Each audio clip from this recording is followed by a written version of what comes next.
इतना न पढ़ो कि कलम रुकने पर मजबूर हो जाए, इतना पढ़ो कि कलम चलने पर मजबूर हो जाए।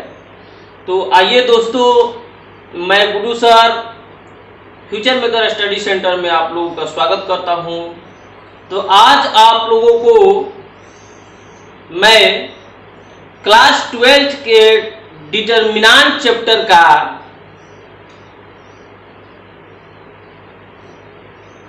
सारणिकों के गुण धर्म पढ़ाएंगे।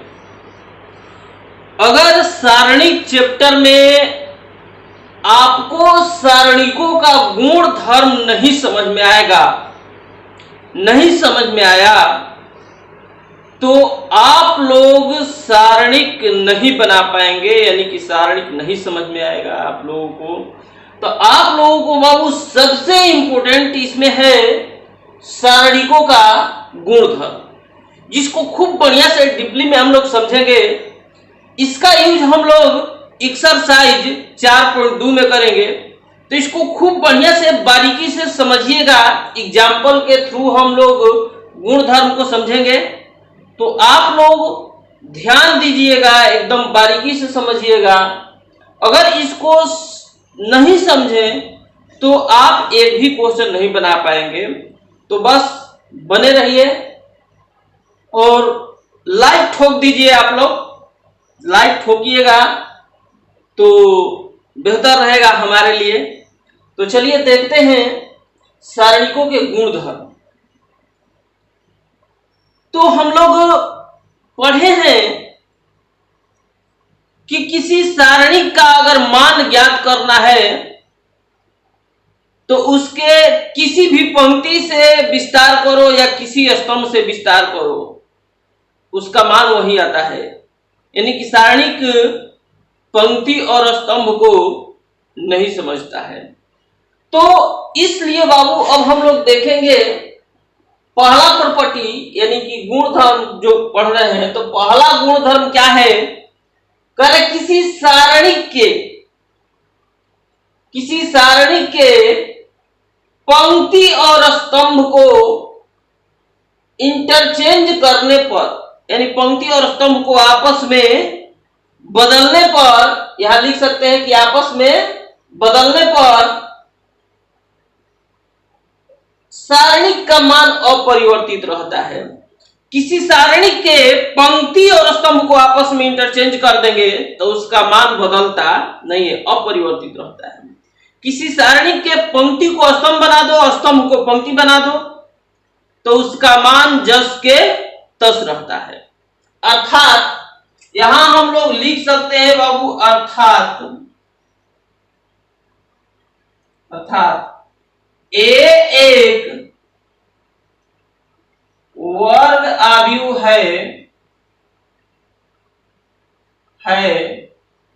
तो हो जाएगा ए एक वर्ग आव्यूह है तो हो जाएगा ए का होल डिटरमिनेंट। इसका डैश निकालेंगे तो ए डैश, इसका डिटरमिनेंट, दोनों क्या होगा? बराबर होगा। अगर ए एक वर्ग आव्यूह है तो ए डिटरमिनेंट ए बराबर ए डैश का होल डिटरमिनेंट, ये दोनों क्या होगा? बराबर होगा।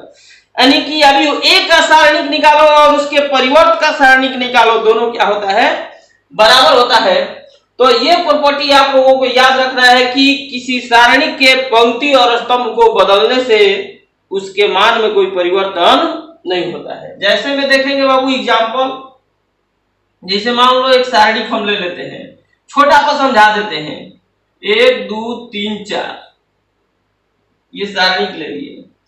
फिर अब क्या करते हैं कि इसके पंक्ति और स्तंभ को बदल देते हैं। पहला पंक्ति को पहला स्तंभ 1 2, दूसरा पंक्ति को दूसरा स्तंभ 3 4।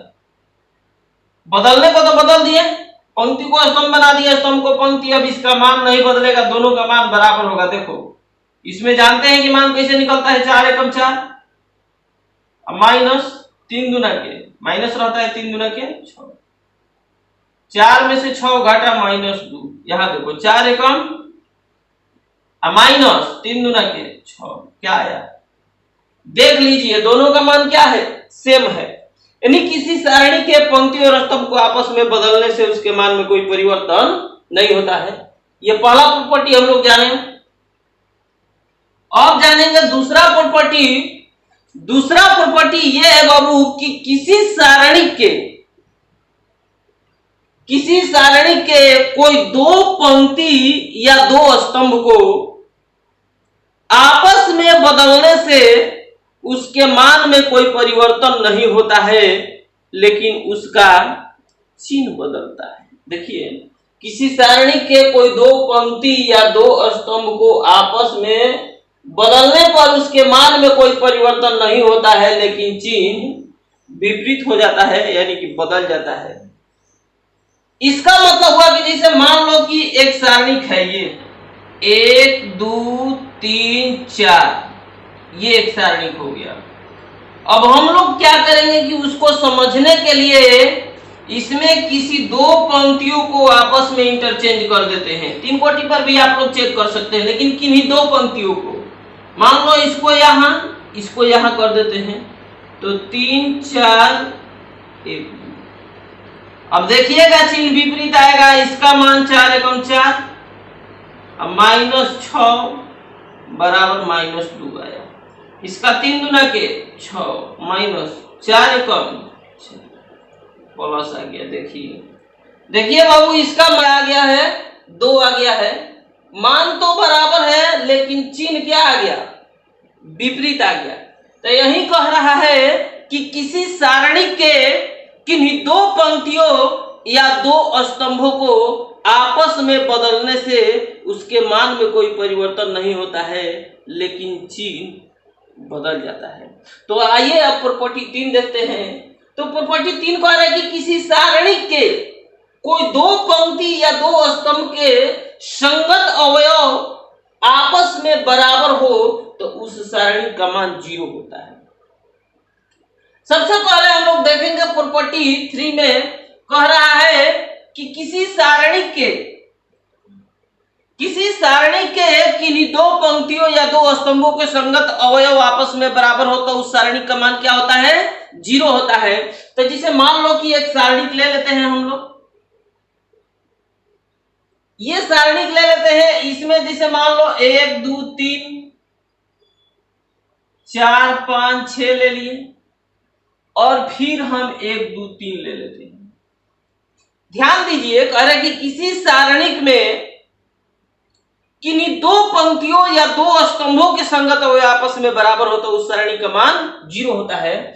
तो इसमें हम लोग देख रहे हैं कि R1 में 1 2 3 है, R3 में भी 1 2 3 है। यानी R1 और R3 का संगत अवयव देखो क्या है? कोरोस्पोंडिंग एलिमेंट्स क्या है बाबू? इक्वल है। तो जब कोरोस्पोंडिंग एलिमेंट्स इक्वल है तो इस सारणी का मान क्या होगा? 0 होगा। तो हम लोग देखेंगे कि किसी भी सारणी में यह कोई जरूरी नहीं है कि यही इसके बराबर हो, ये इसके बराबर हो सकता है। यहां मान लेते हैं 1 2 3 4 5 6।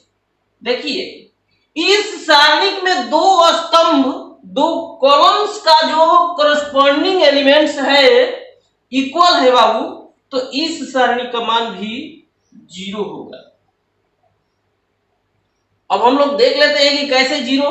तो इसको ऐसा करते हैं कि हम लोग किसी से विस्तार करके देख लेते हैं। चलिए इसको हम लोग कर लेते हैं, इसको आप लोग चेक कर लीजिएगा। चलिए R1 से विस्तार कर देते हैं। R1 से विस्तार करने पर, तो R1 से विस्तार करेंगे तो इसका चिन्ह प्लस हो जाएगा 1। इसके बाद जब ये लेंगे तो इसका पंक्ति और स्तंभ छोड़ दो, ये बचा 2 5 3 6। इसके बाद ये लेंगे तो माइनस इसका चिन्ह होता है 1। इसका पंक्ति और स्तंभ छोड़ दो तो ये बचेगा 2 3 5 6। फिर ये प्लस ले लेंगे 4। इस ई जब लेंगे तो इसका पंक्ति स्तंभ छोड़ेंगे तो 2 2 3 3। 6 गुना के 12 माइनस 25 15 माइनस 6 गुना के 12 माइनस 25 15 प्लस 4। 3 गुना के 6 माइनस 6।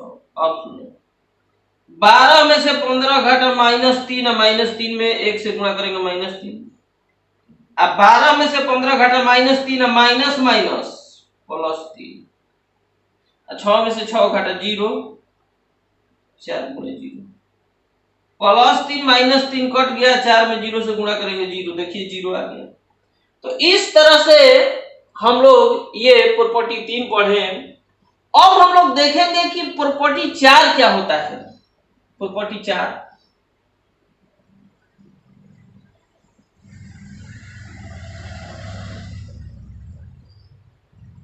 किसी सारणिक के कोई एक पंक्ति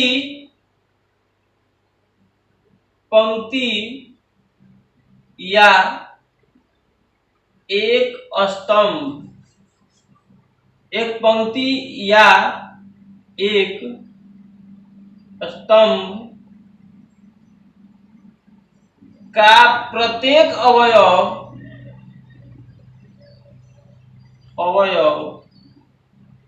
0 हो तो उस सारणी का मान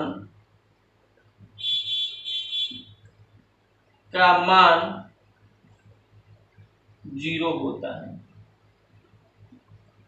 ध्यान दीजिए, किसी सारणी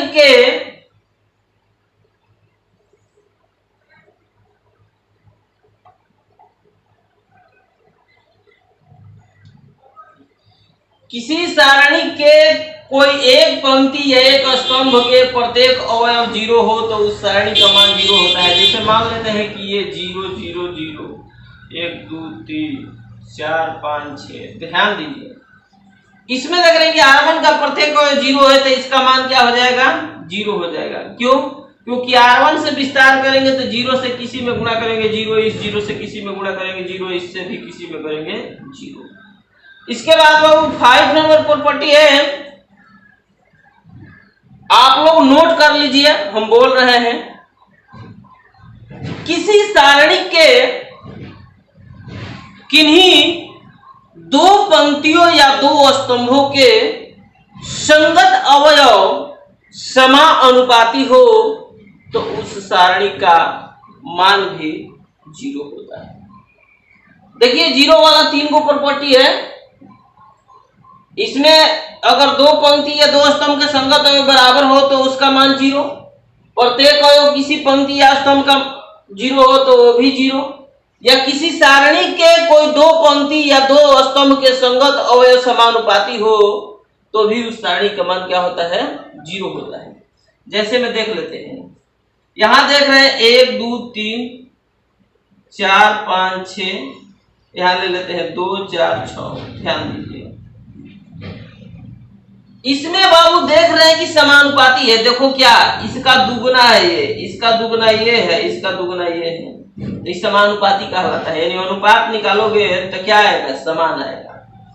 तो R1 R3 के समानुपाती है, इसलिए इसका मान 0 होगा। देखो कैसे, हम लोग क्या करेंगे कि R1 से विस्तार कर देंगे, R1 से विस्तार 1, इसका पंक्ति स्तंभ छोड़ दो तो 5 6 4 6, फिर -2, इसका पंक्ति और स्तंभ छोड़ दो तो 4 6, फिर 3 ले लेंगे तो प्लस होता है इसका चिन्ह, इसका पंक्ति स्तंभ छोड़ दो 4 5 2। इसके बाद यहां देखते हैं बाबू, 1 6 5 30 माइनस 6 चौके 24, बीच में -2, 6 चौके 24 माइनस 6 दूना के 12 प्लस 3, इसमें करेंगे 4 4 में गुणा करेंगे 16 माइनस 5 दूना 10। अब देखिए 30 में से 24 घटा 6, माइनस 6 कम 6 हो जाएगा, 24 में से 12 घटा 12 और 12 गुना के -24 और 16 में से 10 घटा 6 और 6 3 18 18 और 6 24 माइनस, इसका मान भी क्या हो गया। तो कहने का मतलब है कि किसी सारणी के, या नोट कर लीजिएगा 45 में, किसी सारणी के कोई दो पंक्ति या दो स्तंभ के संगत अवयव समानुपाती हो तो उस सारणी का मान